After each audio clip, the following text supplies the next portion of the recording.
Hello and welcome to Drive-In Double Feature Podcast. I'm Nathan. I'm Ryan. And this is the podcast where we talk about 2 movies a week every Tuesday and Thursday. But before we get into today's movie, check out our Patreon over at patreon.com/Drive-In Double Feature Podcast at gmail.com. We have fun bonus conversations, quizzes, good stuff over there for $5 a month, and you help support the show. But no main show content is locked behind the Patreon. But Ryan, can you believe it? We're at episode 301. Oh my God, we did it. We hit a milestone. First 300 and now 301. What a journey it's been. Do How you do you think feel? I feel a lot better than 300 actually, because it's like we went one step beyond 300. Yeah. You know how many podcasts ended at 300? I don't know all, how many, but all of them. we are we're like the Simpsons of the podcasting world. We've been on forever. Yeah, exactly. I think we could do it. I think so. Well, I'm sure there's some podcasts from like 1995 or whatever that's just been ongoing, and we will never. 1995 podcast. Yeah, maybe not 1995, but some old podcast, a radio show that became a podcast. Uh, I, yeah, well, here's hoping for an episode 302. will we make it? Who knows? My computer could die, and then we just decide, oh Yeah, well, I don't podcast feel over like for. it. I just feel like ending it here. It was a nice ending, but no, I'm just kidding. You know, we're in 301, and I think it was kind of fitting that right after our anniversary, or right after our 300th episode, we would get into a Bondmara episode. And of course, we were talking about James Bond in Skyfall from 2012. It's Daniel Craig back again as Bond, and yeah, I mean, this is one of the biggest Bonds of all time. Very similar to Casino Royale. This one just like broke box office records. It made over $1 billion. I remember this movie being a huge deal, not only for the movie, but for the song, which this is probably the most famous Bond song of all time, right? Like other than maybe Is some, it? I mean, as far as radio play goes, right? Because Well, this that's not played fair. on the radio all the time. I guess you're right. It's not fair. The classics are classics, but Skyfall is very No, well known. yeah, okay. Put this up against Man with the Golden Gun and tell me which one's better, okay? You got me there. I think everyone loves. I think everybody has Man with the Golden Lulu, Gun. woo. Yeah, Lulu, she was just a hit maker back in those days. Unlike Adele, which I mean, where is she even now? Um, Not here. She's in Las Vegas. I know. I think she just ended her residency in Las Vegas, which is yeah. This has nothing to do with the podcast. Let's move on from that. Uh, but yeah, Skyfall is directed by Sam Mendes, who is very notable director. Directed American Beauty, and he directed Oh, who's that star? 1917. Huh? Who does that star? Annette Bening. Bening. Oh, Yeah. there was no male lead. No, I think it was about her. I think it was Annette Bening's movie, right? Yeah, I'm she trying to was the remember. American. They kept calling her the American Beauty. They're like, you're so beautiful, and you're from America. Yeah, and she wins the beauty pageant. Yeah, What a good movie. Yeah, but I remember seeing this one in the theater. I went out, saw it, and I remember being blown away in 2012. I remember really, really liking this movie after the theater. How I'm sure you saw it back then. yeah. I saw it with my dad, Hmm. and I remember I was in Tennessee Oh, at the nice. time because it was like I think right around the time of Thanksgiving. I want to say Hmm. so. We went to go see that, and yeah, I remember being like, "Wow, it was really good." Hmm. And this has been I know my dad loves this one. Yeah. Like every time he comes over to my house, like when I like go to bed, like he has to sleep with the TV on. So Hmm. he usually puts on like this movie, like Skyfall or like Guns of Navarone. It's like, but he's always like I always joke with him. It's like you probably have seen like the first 10 or 15 minutes of Skyfall like 1,000 times because you end up falling asleep. Well, if there's an opening part of a James Bond movie to watch over and over again, this is one of them. It is a great way to start a James Bond movie. It is action packed from start to finish. We get right into it with a car chase, and we actually get to meet. Well, we don't know she's Money Penny yet, but it's Naomi Harris playing as a side agent with Bond, and they're kind of working together, and you can tell she's kind of new. Um, I guess this is just all encompassing of the movie. This one where Casino Royale and Quantum of Solace seem to want to make their own stand and not really be within the Bond universe, really. This one tries really hard to be a part of the Bond universe. It's trying to bring everything back together by having a money penny. The first Q in the Daniel Craig movies shows up in this one.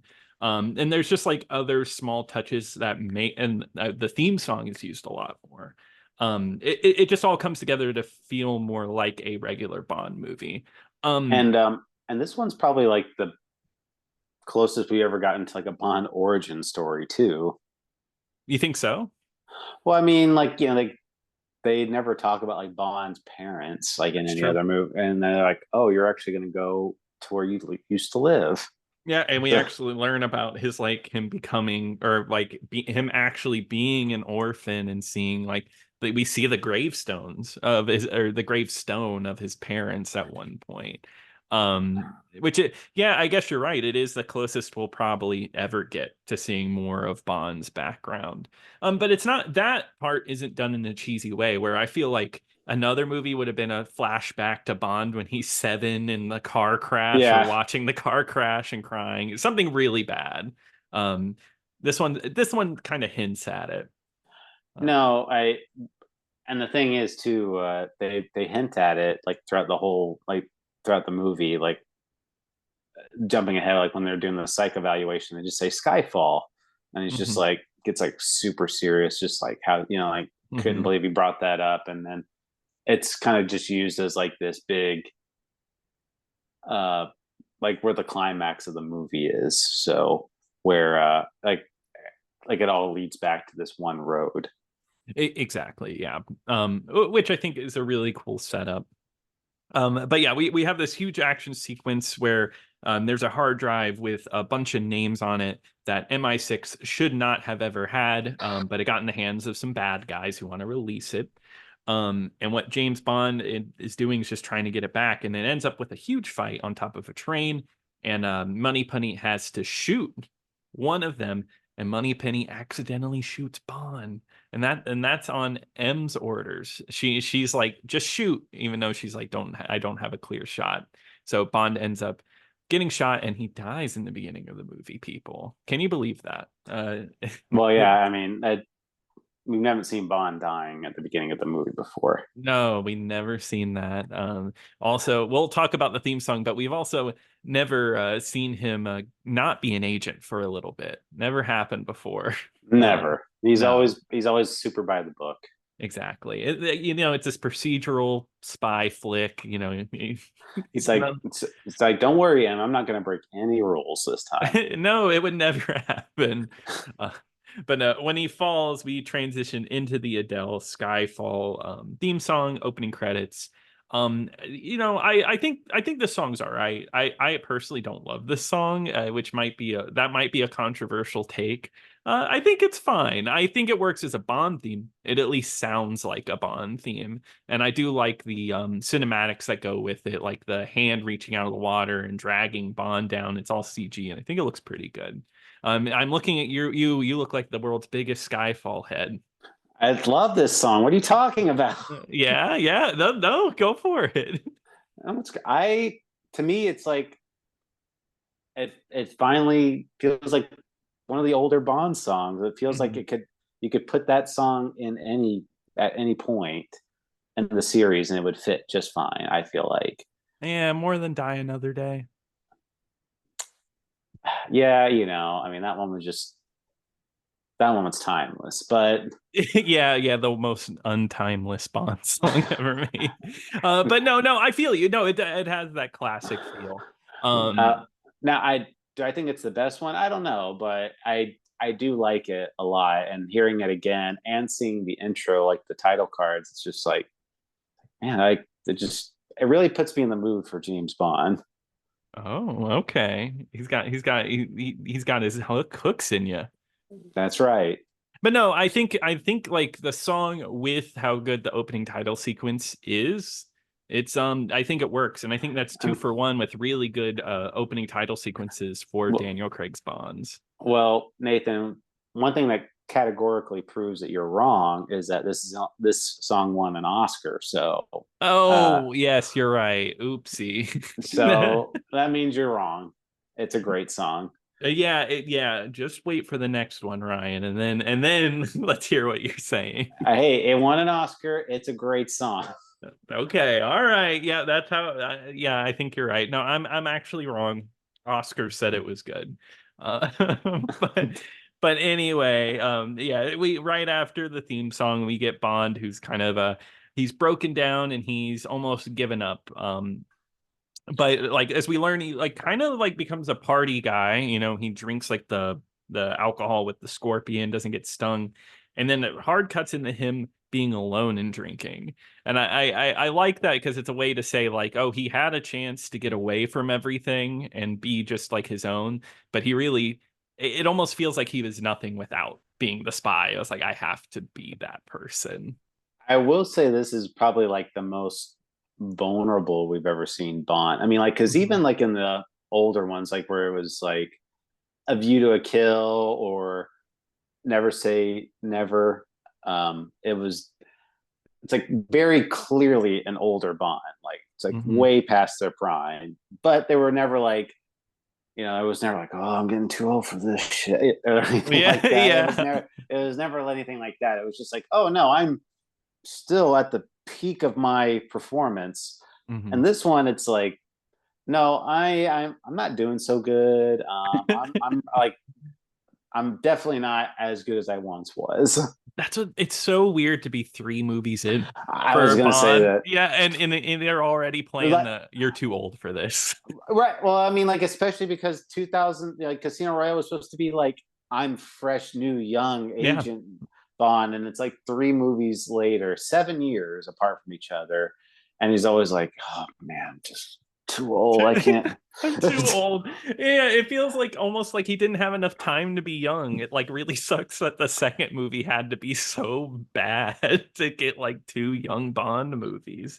Um, but no, yeah, it's really interesting, yeah, because he ends up going back to being a spy and he takes all these tests and come to find out he fails his psych evaluation. He's really messed up, and also the bullet really took his toll on him, and he's not physically strong anymore and he fails all the tests. And you can tell as the viewer, it's not really revealed till later that Judy Dench fudged all the results in order for him to become a spy again. But you kind of can tell because he's out of breath. He can't even do pull-ups.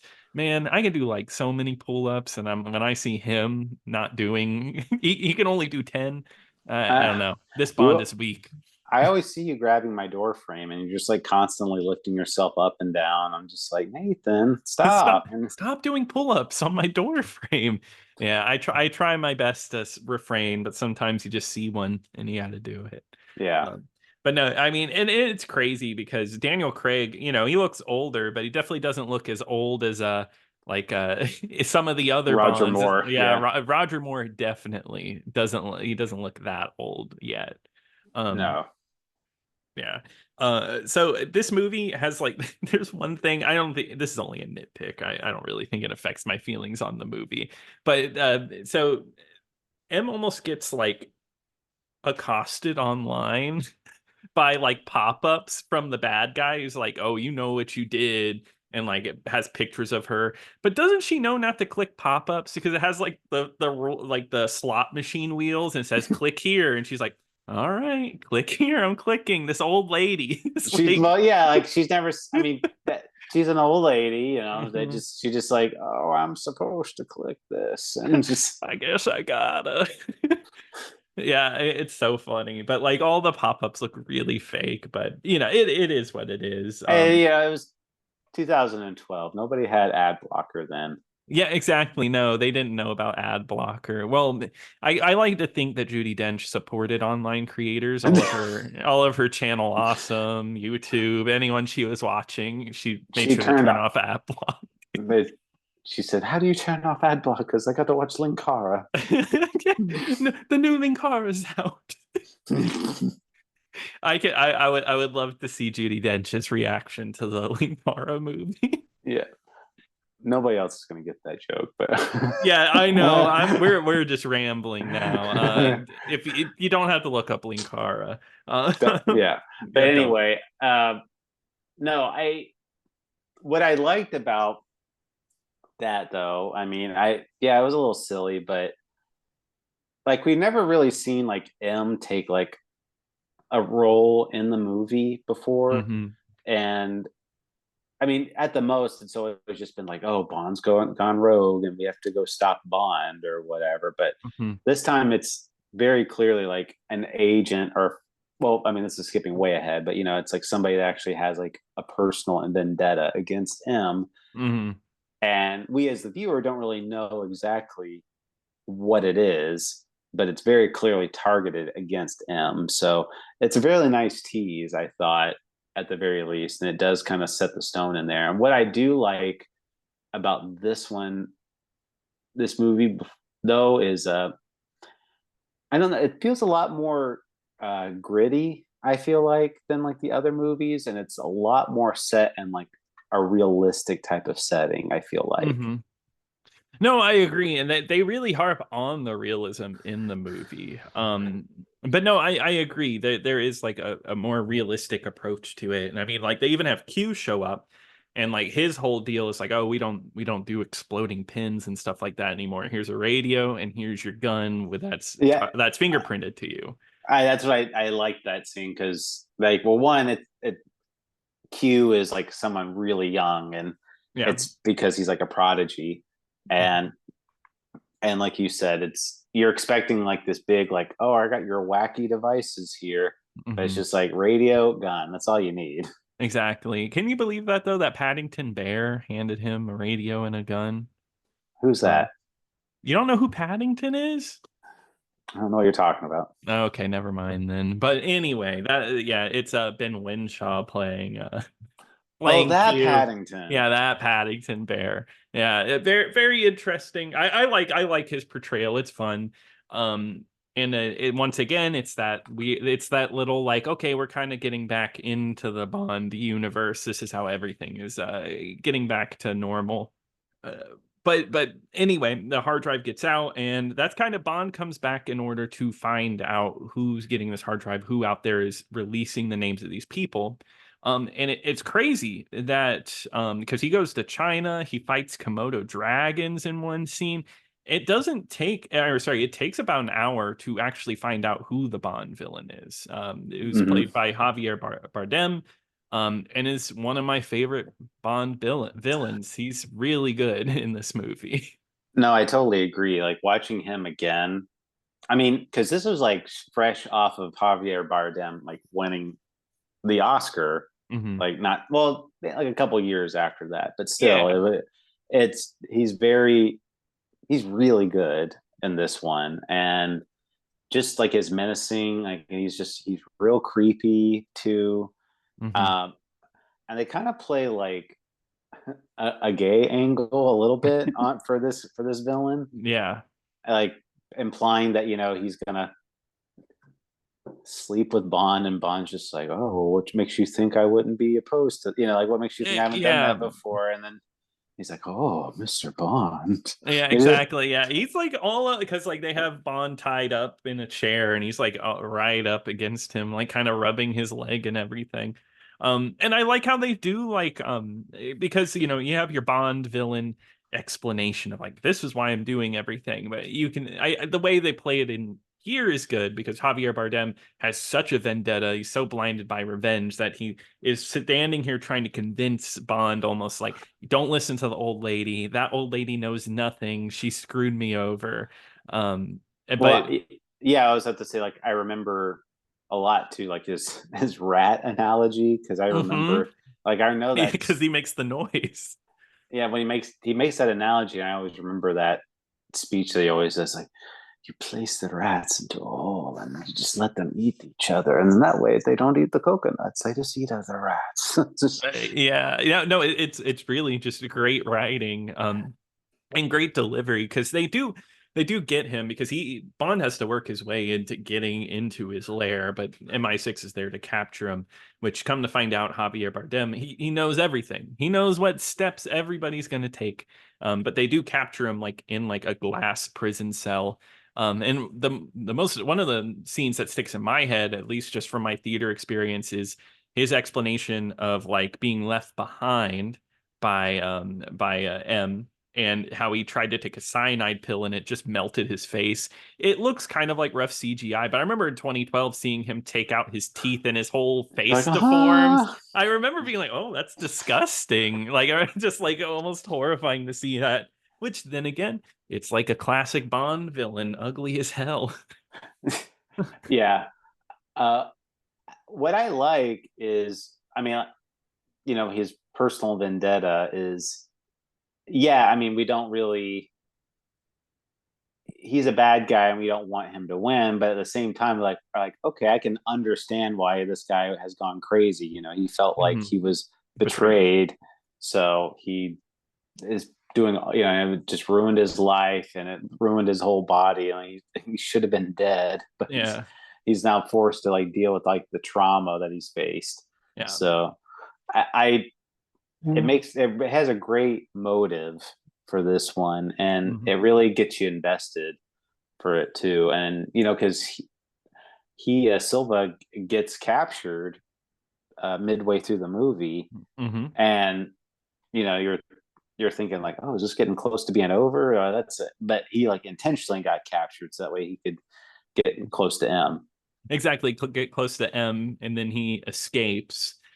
Which it's funny that we talked about this one being realistic, but he blows a hole in the subway system, and Bond almost gets killed by a subway that comes through the roof. But that's the good of that's how this movie's good, is it still can feel like a solid, realistic movie, and something huge like that, like a huge set piece, can happen there. Um, but yeah, the Bond, what he does to protect them, he just like is like, okay, I'm gonna take you, and we're going to go to where I grew up. And that's when they show up, where back to where he lived, and the gamekeeper, played by Albert Finney. Oh my God, one of the greats shows up in this movie. The dresser himself. Yeah, the dresser, Tom Jones. Aren't you Uh, a Tom Jones head? yeah, What's New, Pussycat. Yeah, yeah, classics. Big I Fish. remember. I remember when Albert Finney sung that song. Yeah, he's such a great singer. Yeah, I wish he sang it in this movie. But no, he's there. He's like the gamekeeper, and I guess they'd already shown up trying to look for Bond. And they it's almost like a like a gritty, like a Home Alone thing, where it's like, oh yeah, we're gonna trap this place up, and when they show up here to get us, we're gonna kill them all. Yeah, well, they put a jar of like nails and like, Which is like a saw trap. yeah, like inside of a light bulb fixture, so when they turn on the lights, it Yeah. explodes. And it's funny, M is the one like doing some of this stuff too. Can I be honest with you though? You are going to probably hate me. This is probably a I controversial hate opinion. you. I know you already do. But anyway, the third act of this one, I didn't know if it was a fluke last time I watched it, because I've seen this movie like 4 or 5 times. But I think I don't love the third act of this movie. There's something about it that loses me a little. I think it's good, and I do really like this movie, especially the first 2/3 of it. But the ending here, like in the ice on the in the mansion, I don't love it. It doesn't hook me. I don't know what it is. You are crazy. This third act is great. I love Oh, it. I I don't know. I love the mansion setting. Like the mansion setting is like, it's got this. We don't ever see anything like this on such a small scale. Like it's always like Hmm. this big grand scale epic, or it's like we have to have like a ship and it's exploding. There's like 1,000 guys, and the Hmm. whole thing's about to explode. And but this one, it's like, no, it's like three people in a house. They're trying to take out the bad guys, and like the most dangerous thing is the ice breaks. And I think that adds much more tension to it because we could focus more on the characters, versus on the chaos ensuing. So me as the viewer, I'm more invested in what's happening to these characters rather than the surrounding. No, I totally get that. Yeah, there's something about it for me when I was watching it that I wasn't feeling the tension, and I really can't put a finger on it. But there's like some point in it where it's just Bond running around, just and I don't know, it just doesn't work for me. And I wish it was a bigger setting. I'm the opposite of you. I wish we got more because like it's like this big final showdown. Javier Bardem shows How up. much more do you need? Here's the thing, I don't even feel like Javier Bardem's a big enough part of this final section of the movie. And it only really picks up when Bond falls into the ice and gets out. That's when it starts to get really good. But all the stuff in the mansion of Bond running around and it just like shooting, I don't know, it just feels kind of dull to me.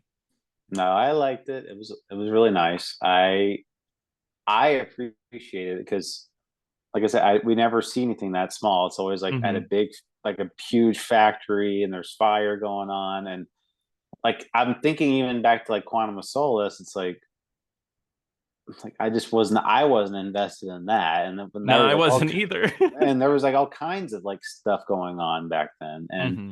this one I feel like it was a lot easier to track the movements of what each character was doing in Hmm. this one. Plus, two, you do get a little action with M and Silva. Like M actually fires a gun for once, but apparently she's A really terrible bad. shot. I like that moment. Yeah, where she just like shoots and then like I think Bond comes in and is like, "Are you hurt?" And she says, "Just my pride." Yeah, and I'm like, part of me, I was like, I mean, I'm not saying she should have been a badass, but I'm like, come on. I mean, I guess she's an old lady now, but still. I think it adds a nice touch of a little touch of humor. I don't know. I dig it. I do really like the ending too, where it's like a standoff where Silva's there with M and they're finally talking to each other, and Bond shows up, and they end up fighting. It's a really good moment, and like I like how M is just holding up because she's been hurt really bad, and she's just holding up, and then as soon as it's done, she's like, okay, I'm collapsing now. I'm dead. And yeah, M dies. Judi Dench dies in this movie, which is a big moment for this because she's one of the few like between Bond continuing characters for Mhm. two Bonds in a row, other than Q, of course, and then maybe I think there was some like M. the M same carried over for a little bit, but Judi M, Dench was a big presence. Moneypenny, and Q all carried over. Yeah, and Q carried over for a very long time. Yeah, he wouldn't quit. Yeah, they were like, please, we want to hire John Cleese. He's like, oh, I can do another. He's staring into the camera like it.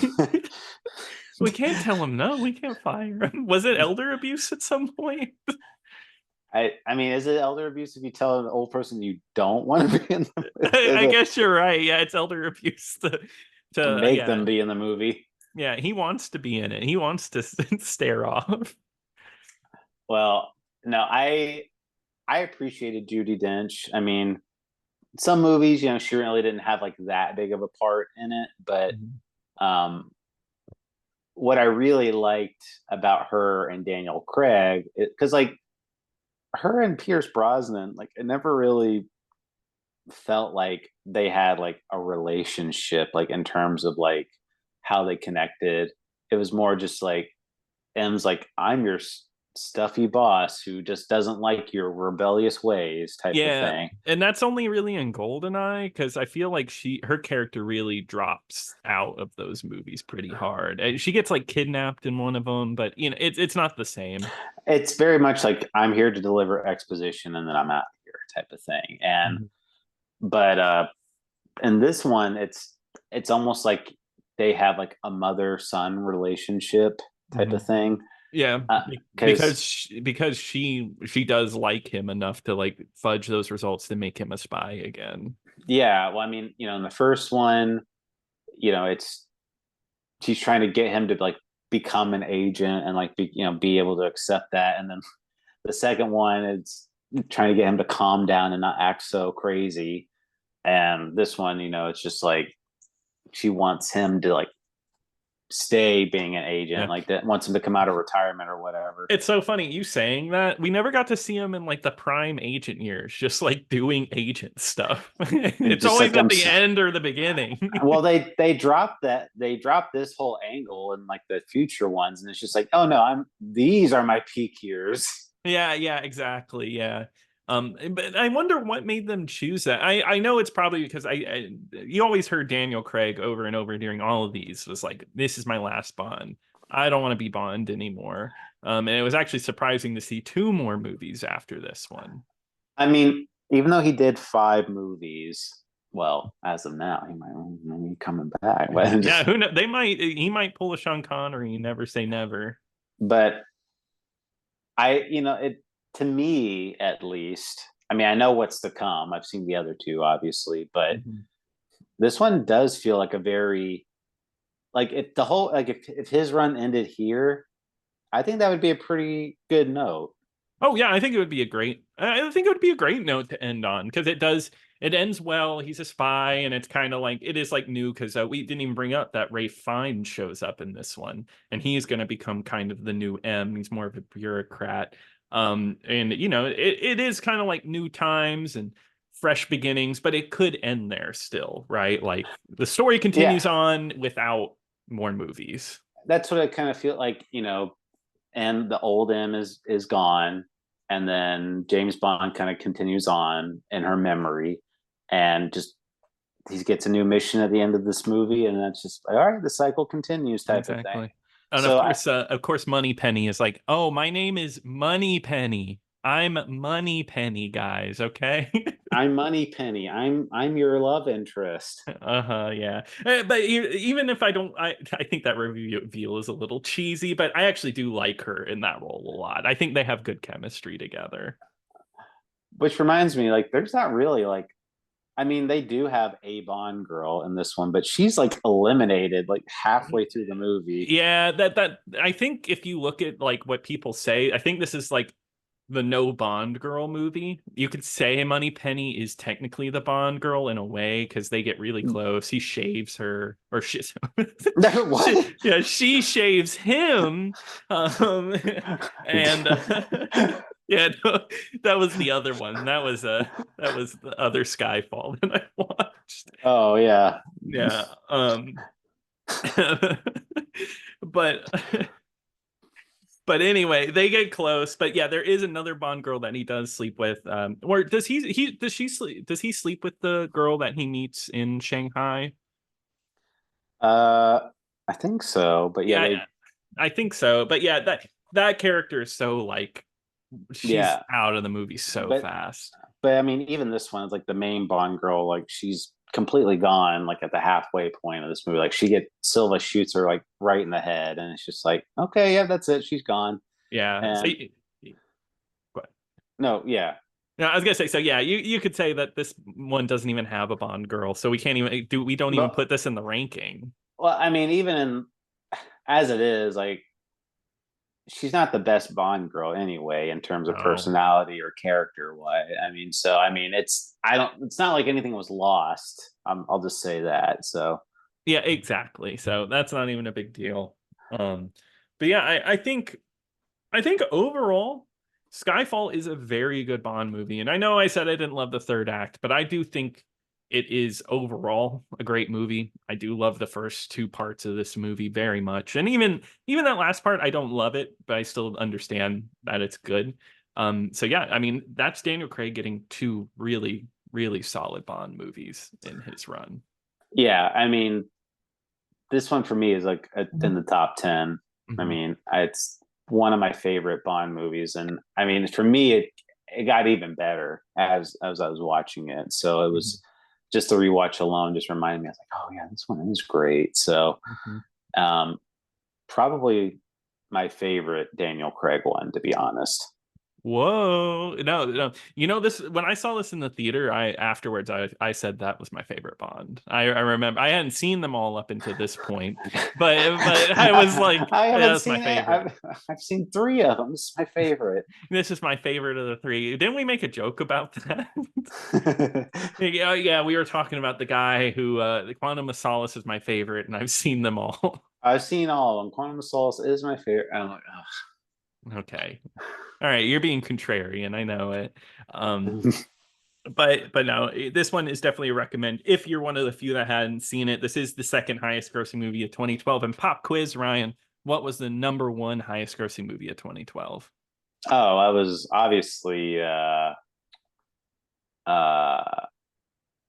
Argo. Damn, I thought I could stump you with that one, but Argo did sweep. The Argo sweep. No, it was the Avengers. The Avengers that year. Big year with What's the the movies. another Ray Fine movie. It's nice. He's in that. Oh, you got me for a second. I was like, I don't remember him being in that. Did Voldemort show up? That's all I know him from. Voldemort. But then, yeah, of course, the classic Avengers, the 90s Avengers movie. Yeah, the only Avenger I know is John Steed. Okay. Yeah. And Diana Rigg, of Yeah. course. But yeah, I do think that wraps it up for this one. But Ryan, tell us, what are we going to be talking about on Thursday?